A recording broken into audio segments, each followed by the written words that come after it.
মাছের জন্য আগে থেকে বেটে রাখা মশলা এখানে আছে পেঁয়াজ বাটা, জিরে বাটা, রসুন বাটা, আদা বাটা আর এই যে ঝাল বাটা। তেল দিয়েছো না? এখন কি করবে এখানে?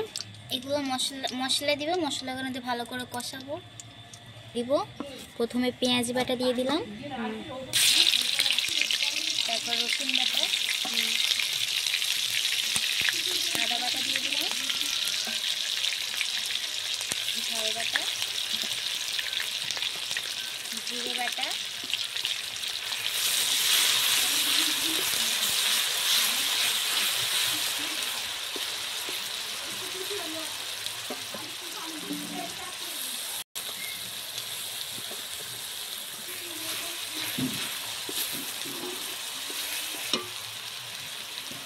এর মধ্যে দিব হলুদের গুঁড়ো,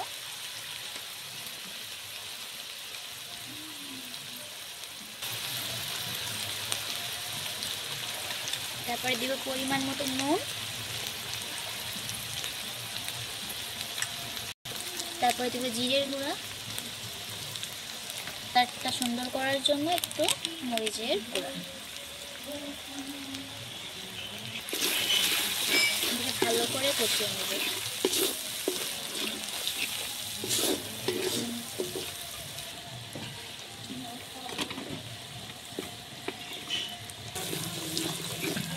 এটা এখন কষানো হয়ে গেছে, এবারে এক এক করে এর মধ্যে মাছ দিয়ে দিব।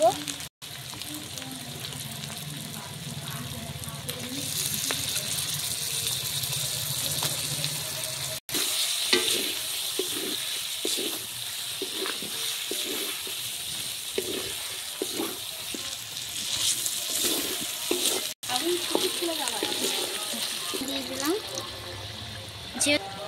যেহেতু এটা ইটে মাছ, এটাকে কোনো ভাজা লাগে না, এটাতে কাঁচাই রান্না করা যায়।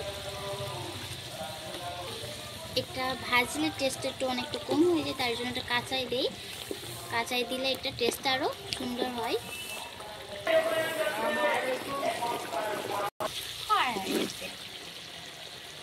দেখতেই পাচ্ছ এটা কষানো হয়ে গেছে।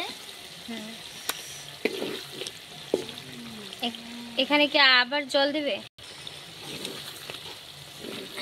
হ্যাঁ, এখানে ফের একটু জল দিব।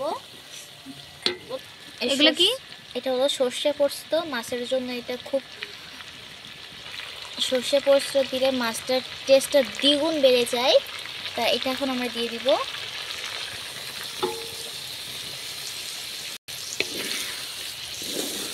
কালারটা দেখো,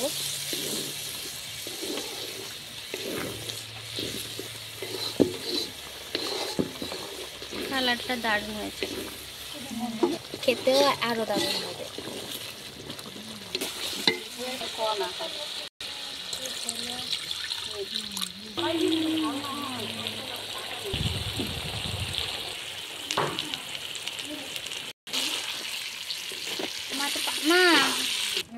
মাছটা হয়ে এসেছে, এবার ধনিয়া দিয়ে দেবো উপরে নামার আগে।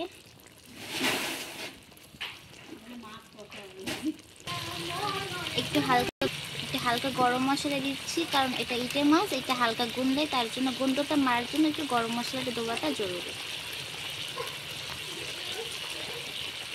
এখন হয়ে এসেছে, এটাকে আমরা এখন নামায় নিব। এখন এটা হয়ে এসেছে, এখন এটা আমরা মশলা থেকে তুলে নিব।